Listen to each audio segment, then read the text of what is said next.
Welcome back, everybody. Every year I try and do a collection video. All that means is I try and show you all my bottles that I have for that period in time. I want to make this as quick as possible. I have 70 bottles here, and I will try and say a little bit about each one, but I might just show you some and not talk about it at all, just to get this quickly done. And I hope not to do too much editing on this video, but who knows if it's a bit all over the place. So what I'm going to do is show you the bottles I have, obviously not including samples or decants. My bottle sizes, the largest is about 250 ml. The smallest is actually a 15 ml bottle because that's the only size they sell in for that particular brand. But I'm going to show you the bottles that I've had the longest and then work my way to the most recent acquisitions. So here we go. First one up, Timbuktu by Latison. This is kind of the one that really just started the whole obsession with perfume, really. That same year, I got the following perfumes, one being Eau de Bois. Just an interesting fact about this one, I bought this in a set with the stick deodorant, and I still have that stick deodorant and it still smells amazing. And that's like, we're talking late 2016, early 2017. 1740 by Histoire de Perfume. You all know how much I love this. This is in fact the second bottle of this that I had. Before this I had they come also in a 15 ml bottle, and then I got this one.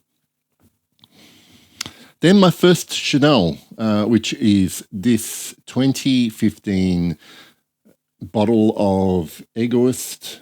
Just to show you, like, I know a few of you like to, that's, something's happened to my, that's never happened before. There we go. I'll show you the sprays because a few of you like to see them, just to see any differences between different years. That's Egoist. Then, as I move through the collection, there's several perfumes here that I call, what I refer to as birthday scents. So I got them pretty much from myself, or they were gifted to me for my birthday in that particular year. 2017 was Comme des Garçons 2-Man. I love this perfume, but it's like taking me that long to just get through that much. And that's a 50 ml bottle. Then this is probably the first base notes influenced perfume, because without like getting hooked on websites like Base Notes and Fragrantica, I would never have heard of this perfume.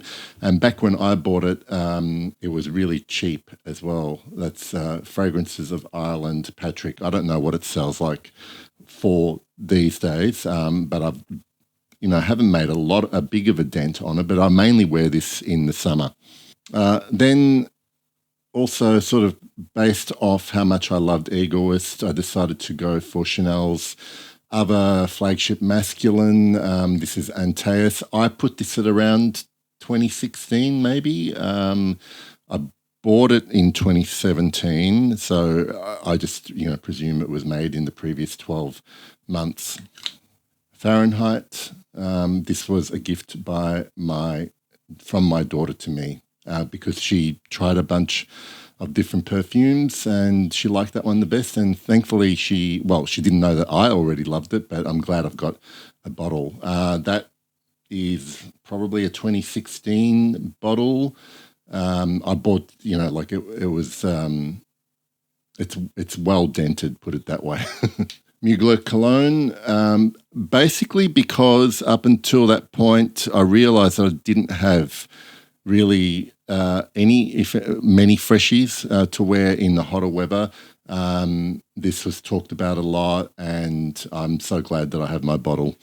Lagerfeld Classic, just because I had probably remembered that this was the very first perfume that I owned, so I bought the current version. Gucci Guilty Absolute. Now, this is the first perfume that I bought, which was released in that year. So I think I got caught up in the hype of Gucci Guilty Absolute, and thankfully I still love this perfume. I know a lot of people don't. It's very divisive, but since then I have mainly avoided buying any perfumes that have been released in the same year that I bought them, basically because I kind of just wanted to see if initial hype died down and whether it was still popular after a time.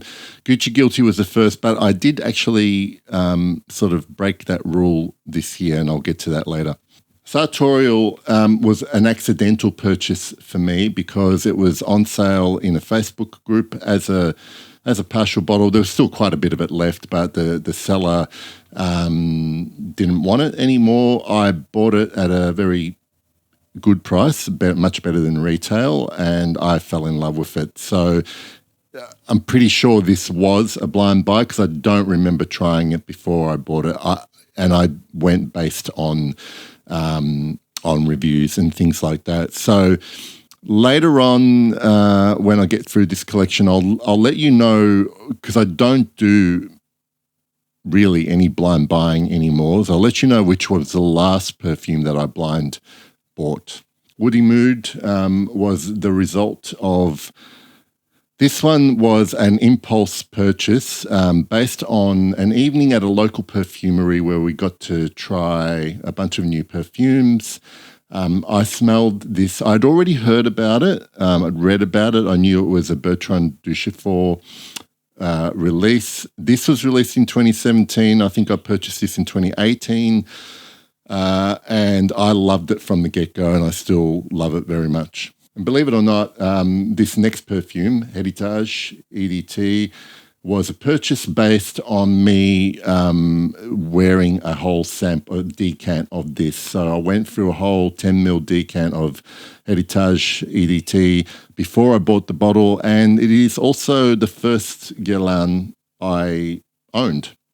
Prada Amber Pour Homme Intense was a blind buy, and I think it was, from memory, based on some good reviews of it, and also there was a little bit of limited edition discontinuation factor going on with my decision to purchase, but I have absolutely no regrets about this one. I loved it from the very start.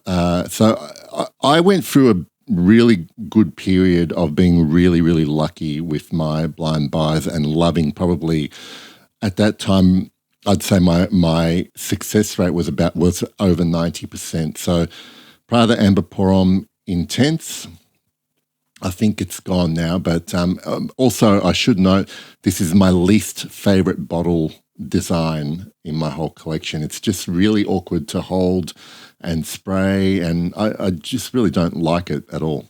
Absolute pour le soir. This was the first time I'd been gifted a partial bottle from a friend that I'd made in the fragrance community.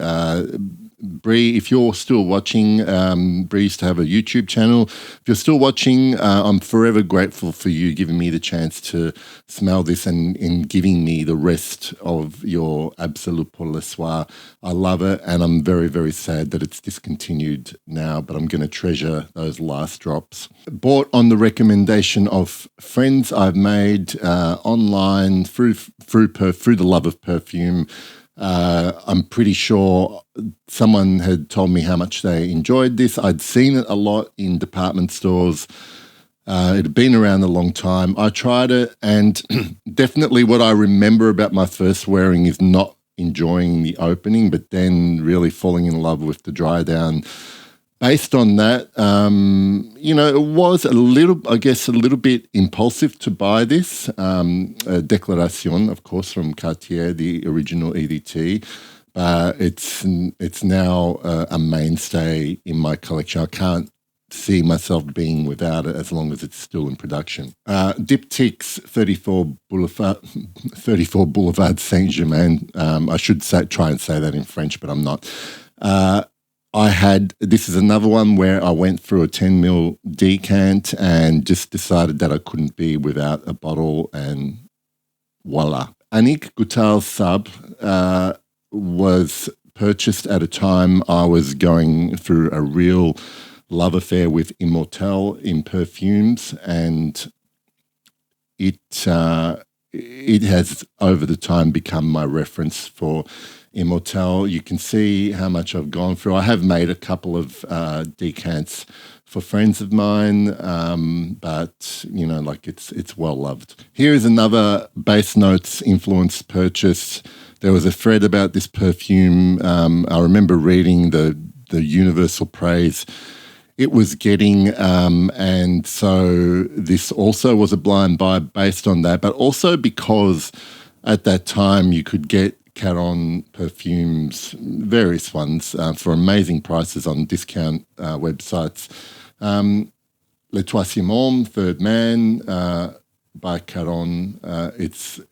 Again, ultra successful blind buy for me. The story of my love for Abbey Rouge is well known if you watch my channel often enough, but I don't know if I've mentioned too many times that I continually tried this perfume in department stores several times. I would say over 10 times I would spray this on my skin, smell it on the blotter, and I just couldn't love it. One time, obviously the last time I smelled it before I bought a bottle, it all just clicked for me. I don't know what happened, if it was a mental change or just suddenly I started smelling something I didn't before, but I absolutely loved this perfume. And this is the EDT, by the way, in the Listerine bottle. I have not smelled other older versions of this. This is what I fell in love with. It's a very nostalgic smell for me as well, because I remember when I was a child, someone in my family definitely was wearing this as well. So Abbey Rouge, this is, I guess, the case study for making sure that you give perfumes a real good go before making a final decision. Tabac Vert by Rogue Perfumery was a result of basically Rogue, the brand, became available at a retailer here in Australia, and I ordered some samples just out of interest. Smelled several, and this one just lit me up, and I ended up buying a bottle. All right, so the next few bottles I'm going to show you are very ingrained in my memory because they're from 2019 and they're from my trip to Italy. And the next 5 bottles here were all purchased in Italy. Sorry, no, they weren't. One was purchased just before, but I took to my trip to wear. L'Homme Ideal Cologne from Guerlain. This was purchased here just before I went on this trip. And the reason I purchased was because I'd read good reviews about this, but there was word that it was about to be discontinued, and the discount outlet here in Australia, the pharmacy that was selling these, I picked this 50ml bottle up for $20 Australian. I just thought it was worth the risk not having tried it before. So again, a blind buy, but I did take this on my trip to Italy, and I have really lovely scent associations with it now. So it's still here, and I still enjoy it wearing it when it's hot, like today. L'Homme Ideal Cologne. I've talked about this recently on a weekly rotation. I bought this in Cinque Terre in Italy. This is Guvano number 4 by Gocce de Byron. This is a really beautiful fig perfume. Bought in Italy, so I got this is an accidental love, is the way I like to describe it. A friend of mine sent me some samples. This is a prime example of a perfume I would never have consciously sought out to try and test. I got a sample of this in a pack that I received from a friend. I sprayed it on and just immediately fell in love. And the problem was for me that this wasn't being sold retail in Australia. And at that time, I think I couldn't have even purchased it online on the Hermes website. When I went to Italy, I was in Turin, went into a department store, saw this and purchased immediately. Eau Sauvage Parfum, the 2017 version, was a kind of impulsive purchase when I was in Rome. So I bought this from a store in Rome. And at the time, I did have the 2012 Black Label Parfum, and I was worried because that had been discontinued, I wanted to try this one to see if it was a good replacement for the 2012 version, and it was, and I bought it, and now I no longer have the 2012, and I'm more than happy with this one. While I was in Italy, I was also able to acquire a partial bottle of Guerlain's Derby because I had worn a sample of this as well. So this is another one that I wanted based on my sampling. Late 2019, I got a bottle of Guerlain Homme Eau de Parfum. Previously, it was in different packaging. This is the mint rum sort of mojito accord.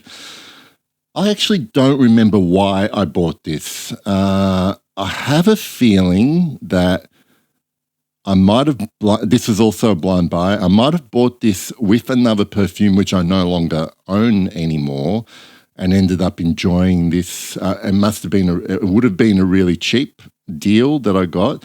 Anyway, so this is an accidental acquisition kind of. I'm just trying to see if this this was not my last blind buy, but Guerlain Homme ended up being an unexpected success for me. Then I purchased Patchouli Nobile from Nobile 1942. I had tested this in a store when I was in Venice. I was on the verge of buying it there and then, but for whatever reason I didn't. I think I sort of exhausted my perfume budget while I was in Italy. When I got back home, they started selling this here, and I got a bottle. Retailer in Australia was having a big sale. This was at a really, markdown price from the retail. Someone had described this to me and how good they thought it was. I blind bought this because it was so cheap, and I ended up falling in love with it. That's Anat Fritz Classical Vetiver Patchouli Lavender, another fragrance community recommended perfume.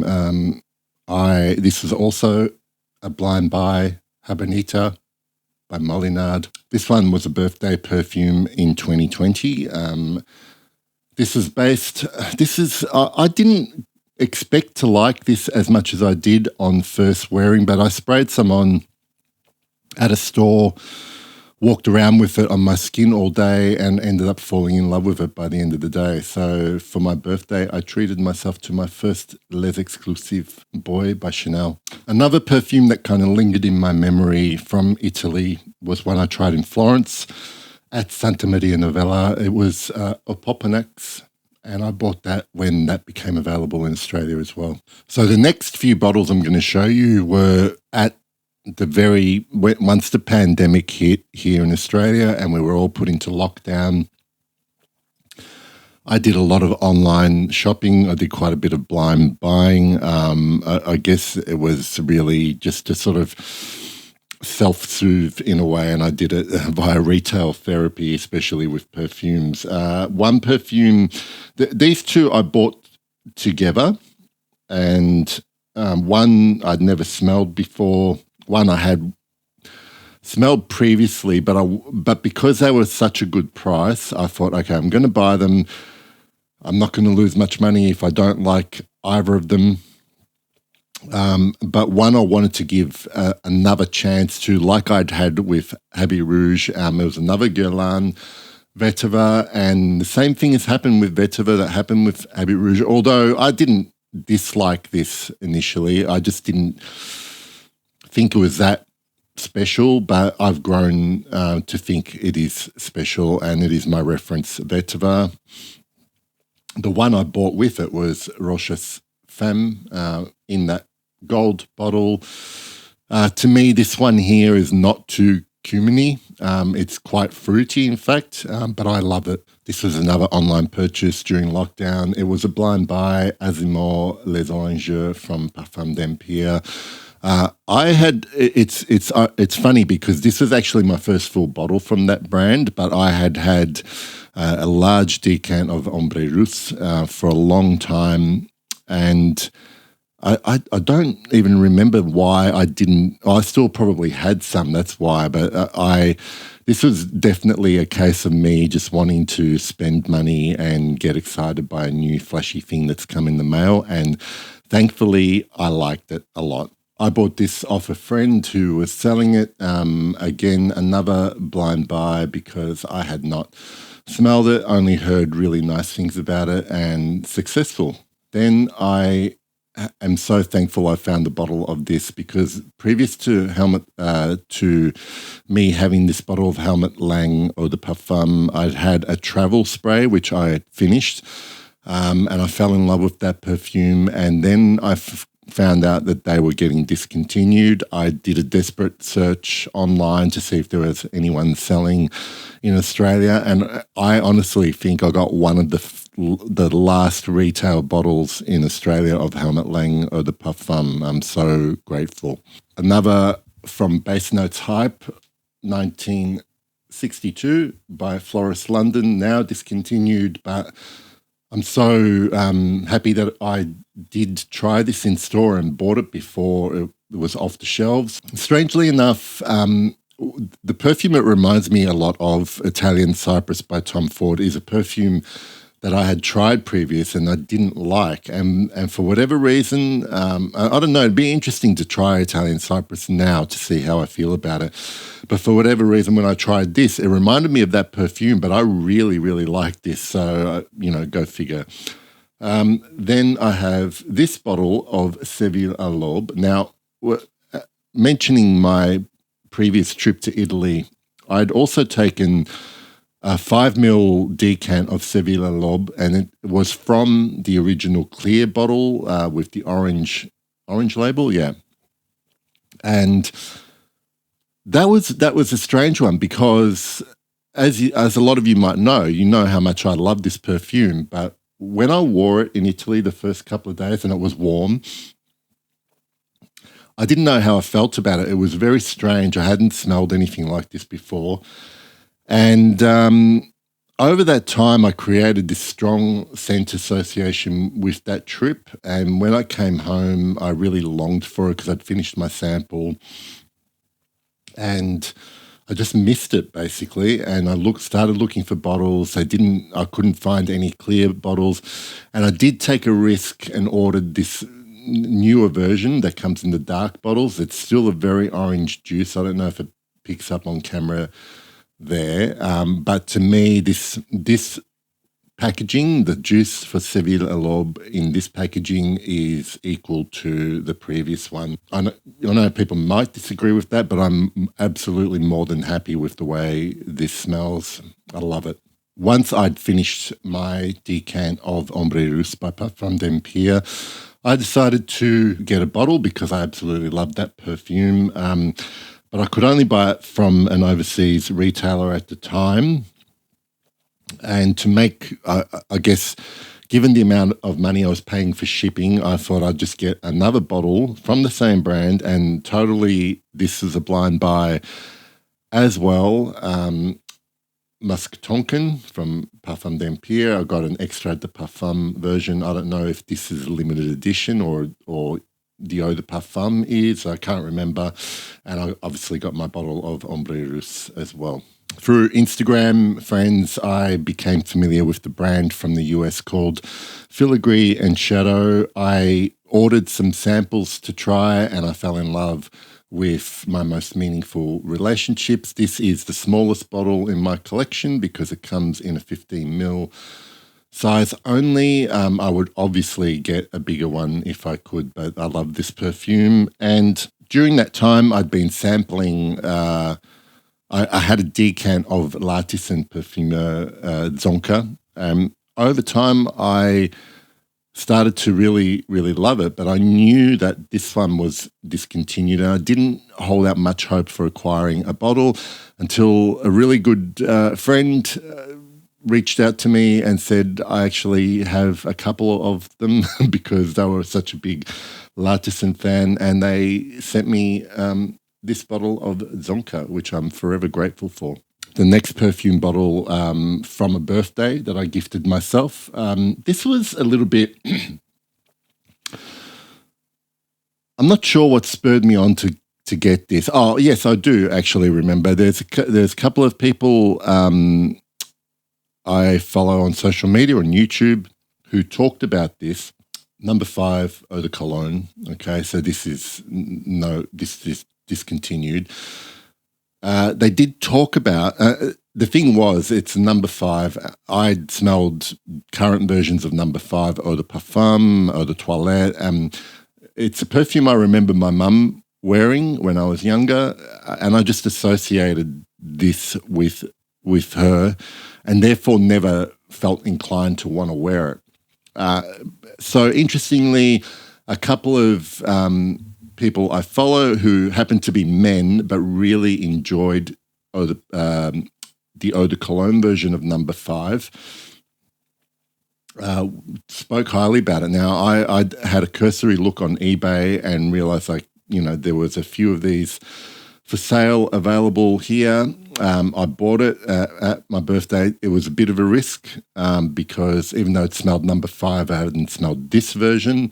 It wasn't that expensive, and I ended up loving this one, the Eau de Cologne version. I'm really happy I got it. Now, I think I've arrived at the last time I blind bought a bottle. And it's from Maria Candida Gentili. This is Barry Lyndon. Again, based on recommendations, reviews from people I trust, and it was a success. So I still have it. I still enjoy it. And that was my last blind bought bottle. The next 2 bottles just came about purely from sampling from decants of these perfumes. First one was Bellamy from Hermes, the original Bellamy. I actually like this more than Bellamy Vetiver, which a lot of people prefer, but I really love the citrusy, spicy leveriness of this one. Another love from sampling, Afternoon of the Fawn from Etat Libre d'Orange. This is not, in fact, my first bottle from that house. The first one I bought was Tom of Finland, and I eventually got rid of that. I sold it because I just stopped really loving it, and it was during the time when I was doing my big cull of perfume. But I really love Afternoon of the Fawn. Early 2022, I had also been sampling a decant. I still have a decant of Eau de Mez, based again on the love shown by people I trust on social media. So I got myself a bottle, which I still have not sprayed because I've got a large decant. So this is almost my only kind of backup of a perfume that I have. And Sandalwood Cologne. This one is interesting because I finally caved into buying this because it wasn't too expensive. And this is also another one that had been lingering in my thoughts ever since I smelled this in a store in Turin. It was another thing, like Boy de Chanel. I sprayed it on my arm, and then over the course of the day, I just kept going back to it and thinking how nice it was. I finally bought it. And I still enjoy it, but I think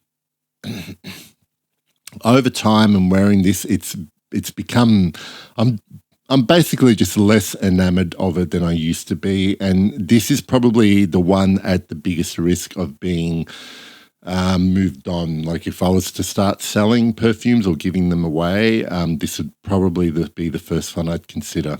I'd had a sample of Guerlain's Ensemble Mythique for quite some time.